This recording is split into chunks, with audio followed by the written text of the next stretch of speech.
নমস্কার বন্ধুরা, কেমন আছো তোমরা সবাই? আশা করি সবাই খুব ভালো আছো। শুভমিতা ব্লগে সবাইকে স্বাগত জানাই। আজকে তোমাদের সাথে বড়া পোস্ত রেসিপি শেয়ার করব। এমনি আলু পোস্ত বা পোস্ত বাটি তো প্রায় দিন খেয়েই থাকি, তবে এই রকম যদি বড়া পোস্ত হয় নিরামিষের দিনে, এই নিরামিষের রেসিপিটা আর কিন্তু কোনো কিছু লাগে না।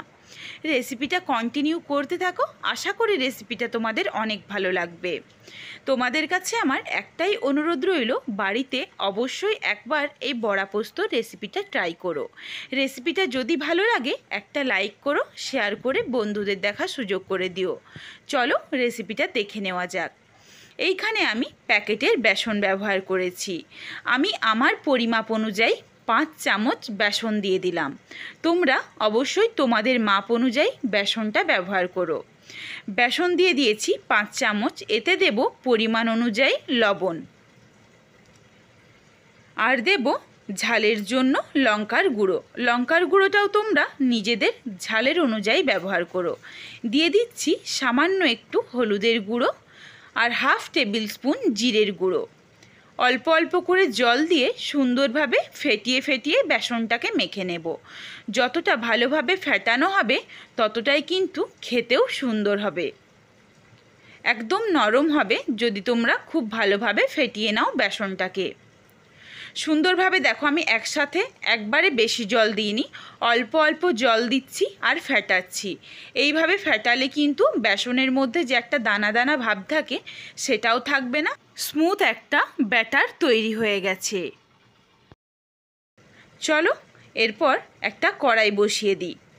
একটা কড়াই বসিয়ে দিয়ে দিলাম সর্ষের তেল পরিমাণ অনুযায়ী।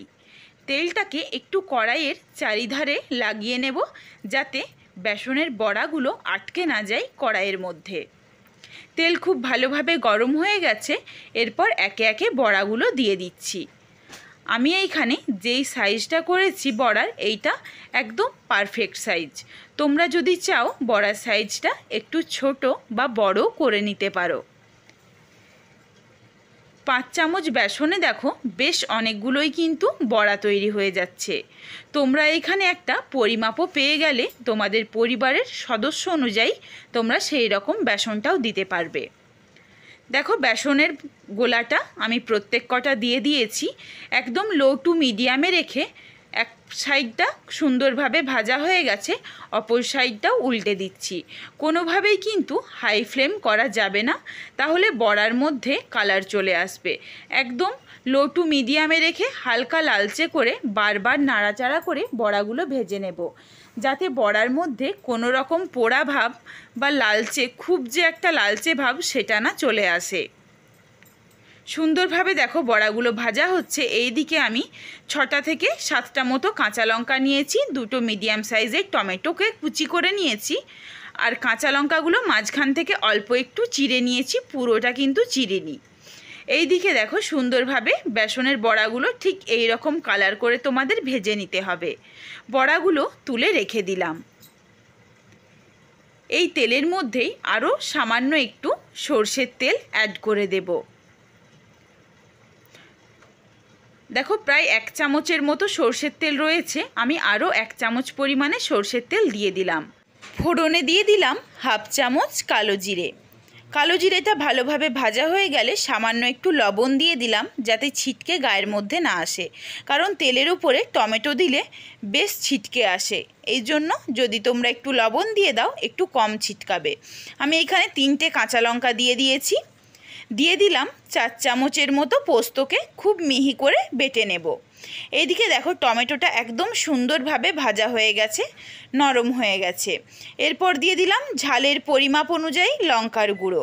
লঙ্কার গুঁড়োটা দিয়ে নাড়াচাড়া করেই দিয়ে দিলাম বেটে রাখা পোস্তটা দিয়ে দিয়েছি। এরপর পরিমাণ অনুযায়ী জল দিয়ে দিলাম। বড়াতে কিন্তু বেশ কিছুটা পরিমাণে জল টেনে নেবে, এই জন্য জলটা অবশ্যই নিজেদের পরিমাণ অনুযায়ী ব্যবহার করো।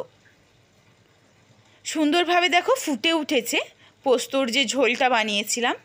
এই ফুটে উঠলে ঝোল, তারপরে দিয়ে দেব ভেজে রাখা বড়াগুলো দিয়ে নাড়াচাড়া করে নেব।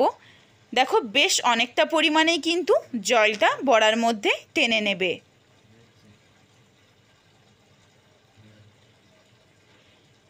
সুন্দরভাবে দেখো একটা কালারও চলে এসেছে আর বেশ কিছুটা পরিমাণে জল টেনে নিয়েছে বড়াগুলো। এরপর যেই কটা 3টে কাঁচা লঙ্কা আমি দিয়েছিলাম, বাকি যে 4টা কাঁচা লঙ্কা ছিল ওটা আমি ওপর থেকে দিয়ে দিয়েছি। এরপর জলটা আমি আরেকটু শুকিয়ে নেব, তারপর নাবিয়ে দেব।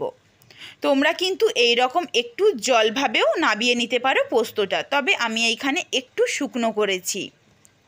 চলো এরপর এটা নাবিয়ে নিই।